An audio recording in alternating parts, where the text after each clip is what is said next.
ahead. The New Mexico Fermentation Festival is an educational event that celebrates all things fermented in central northern New Mexico. Proceeds from this event will benefit the Hubble House Alliance, which is dedicated to educating the public about promoting interest in and advocating for the Gutierrez Hubble House History and Cultural Center. And joining us now to give us the details about the festival, Stephanie and Walt Cameron from Edible Magazine. Thanks so much for coming in. So let's talk about the event. What is this festival?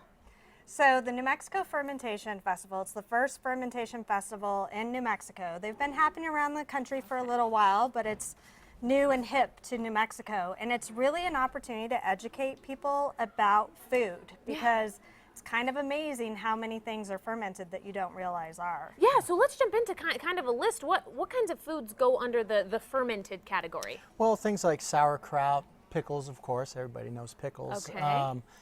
Alcohol, cheese, what else?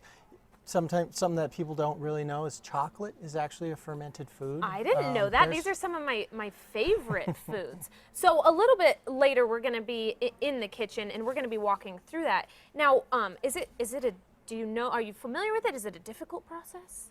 It really depends on what you're doing.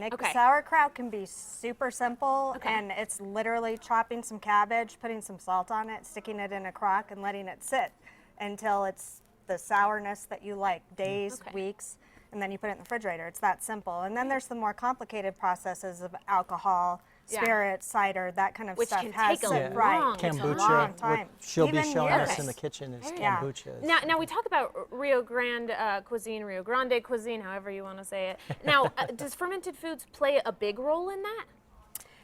Well, yeah, I mean, fermented food is basically any kind of produce can be fermented. And so when you're talking about Rio Grande cuisine and here in New Mexico and you're taking the vegetables and the fruits from this area, you're going to wind up with different flavors than you would in Boston or Africa because everybody's using what grows in their region. Very cool. So we're obviously different from other places around the world. So the festival, it's the first one ever. If people want to get information, if people want to attend, when is it? How do they get tickets? So it's Saturday, June 25th from 11 to 7 at the Gutierrez Hubble House down in the South Valley, which is just a gorgeous, spectacular place to do this. It'll be a beautiful day.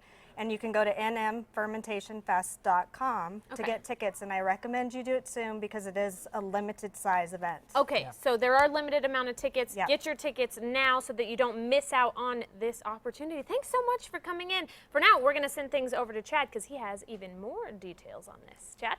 Yeah, that's right. I am standing here with Caitlin Jennings, who is a founder of the Kombucha Project. So, Caitlin, first of all, break down what kombucha is. What does that mean? Kombucha is one of the hottest drinks in the country right now, but it's actually very old. It's a several thousand-year-old drink that's known as the tea of immortality. Why is it known as the tea of immortality? There are a lot of myths surrounding kombucha, and one of them is that ancient Chinese warriors would carry flasks of this vinegary liquid with them into battle to keep them strong and energized. Really? Okay. So we've got stuff working here. First of all, break down what we've got working over here. Are these the ingredients that we're going to use to make the kombucha?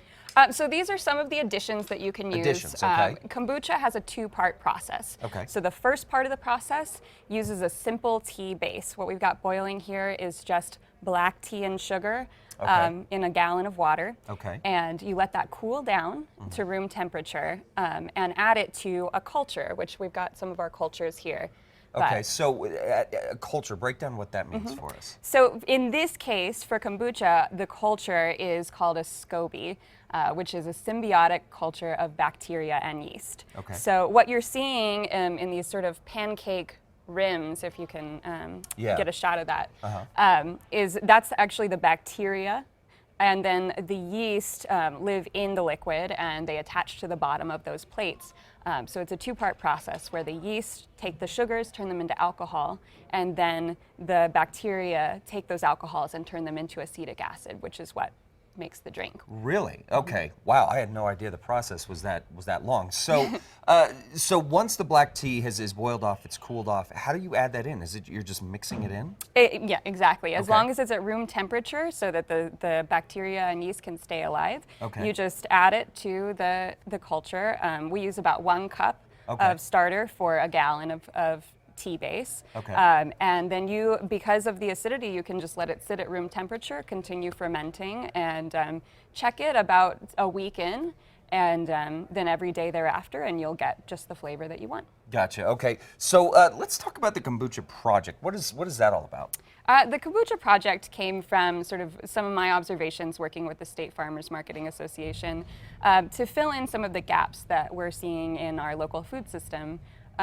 What we're trying to do is use the sales from kombucha, which has the potential to be a very profitable product, to build a full-scale processing facility using all of the major traditional preservation techniques to reduce the food waste in the area and get more local food onto the shelves year-round. Okay, so now I can feel this right here. This is hot, so we're nowhere near room temperature with this black tea. No. So this has got to wait for it to cool down. Now tell us about some of these other cultures here, because is this all the same thing and they're just broken down in different stages? Yes, yes. Really? Okay. So this is just the pure culture. And you can see that if you just let the culture sit over time, it'll develop larger and larger pancakes on top. And that's just the sign of a really healthy SCOBY. Okay. And then this is a SCOBY that's just starting its fermentation, and eventually it'll form a new layer on top, and that'll mean that it's ready. Okay. And then this is when you take the kombucha into secondary fermentation, and that's where you can add in any of the flavors that you see in commercial kombucha. Which we've got the blackberries, pineapple, we get some chia seeds. It looks like mint, is that right? So we've got a variety of different sage. flavors. Now, are we going to be able to learn this at the Fermentation Festival? Will you be on site teaching us how to do this? Yes, Because absolutely. I got a feeling there's a lot to learn here, folks. There's a lot to learn. The basic recipe is really simple, but when you start to get into sort of the nuances and you want your carbonation to be perfect, you want to limit the acids, that sort of thing, there's a lot that goes into it. Yeah. So for the Fermentation Festival, I'll be teaching sort of an intermediate, more comprehensive workshop on not only how to do the initial brew, but how to troubleshoot problems with your SCOBY, and how to get some of these wonderful flavors into the kombucha in the secondary fermentation. All right, Caitlin, thank you so much. Again, guys, June 25th, mark your calendars for the Fermentation Festival. We'll be right back right here on Tu Casa Style.